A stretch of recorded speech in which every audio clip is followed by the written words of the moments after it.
በአርበኛ ከፍ ያለው ደሴ በሞት እንግዲህ ተጠያቂው አንደኛ ጌታ አስራደ ነው። ሁለተኛ እስክንድር ነጋ ነው። ሶስተኛ መከተው ማሞ ነው ማለት ነው። እነዚህ ጌታ አስራደ ነጋና መከተው ማሞ ያቀነባበሩት ሴራ ነው እሱ መስዋዕት የሆነው ማለት ነው።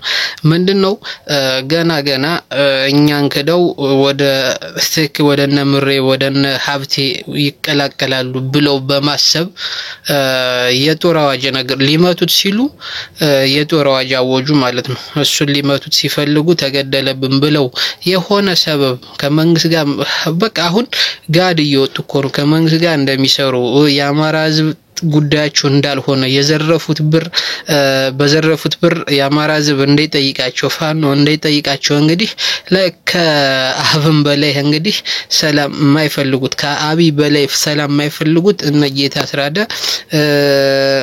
እነ እስክንድርና እነ መከተው ናቸው ማለት ነው። ስለዚህ ይህ ሴራ እንዴት ነው የበሉት ብር አለ ሰብስበው በፋኖ ስም የበሉት ብር አለ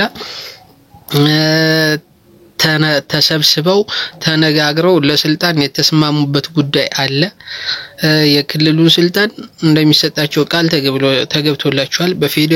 በፌደራል ደረጃ ስልጣን እንደሚሰጣቸው ቃል ተገብቶላቸዋል።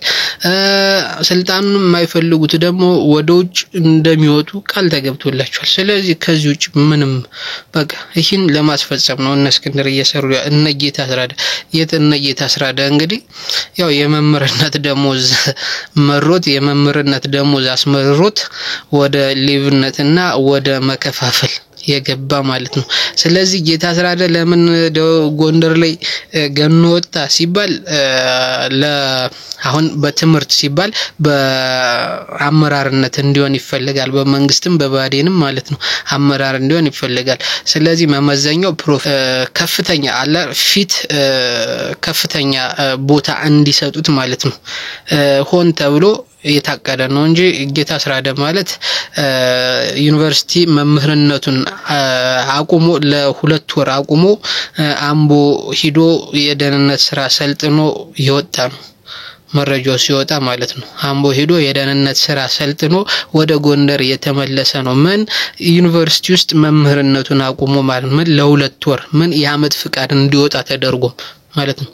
ገባችሁ? እንደዚህ ሆኖ ወጥቶ አሁን በበላይነት ፋኖ ላይ አመራር እንዲሆን አሁን ፕሮፌሰር የምትለው እንግዲህ አብይን እንኳን ዶክተር አብይ ሲሉት አይሰሙም። አሁን ገዱን ክቡር ዶክተር ሆኗል አይደል? አይሰሙም። በለጠ ሞላን ፕሮፌሰር ወይም ዶክተር ሲሉት አይሰሙም።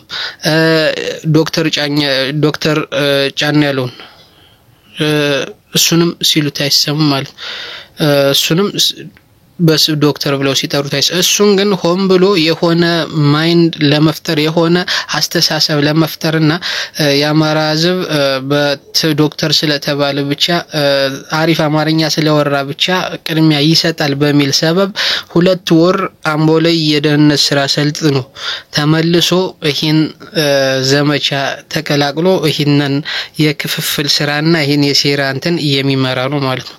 ስለዚህ አሁንም አርበኛ ከፍ ያለው ደሴም የተገደለው በዚሁ ምክንያት ነው ማለት ገና ከኛ ይወጣል ብለው በማሰብ ገሎታል። ስለዚህ